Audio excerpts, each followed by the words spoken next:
Hopefully you have not done one on a Flying Scot. It wouldn't work. Vipers like to do blow-through jives. So the idea of a blow-through jive is that unlike a conventional asymmetric kite, where you kind of do a slow turn down, you ease the existing sheet, and then when you're like dead downwind, you start wailing on the new sheet and the skipper finishes the turn and it fills. You're basically pulling the spinnaker around. I call that a floater jive. A floater jive. Floating the clue out to the forestay. Or a conventional jive.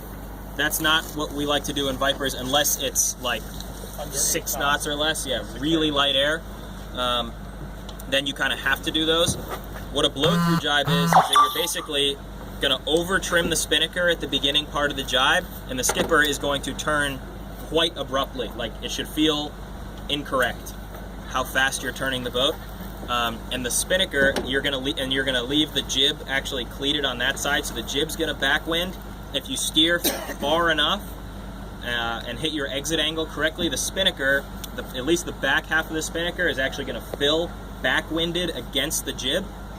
At which point, now the spinnaker trimmer is going to go for the new sheet and just kind of give it a couple tugs, and the spinnaker just blows right off the jib and fills on the new side. It's the real key is the bow person has to take the jib and bone it, because what that does is it's sort of counterintuitive, but what that does is it creates this slide that the front end of the spinnaker is going to belly out, and it just slides it out. If you don't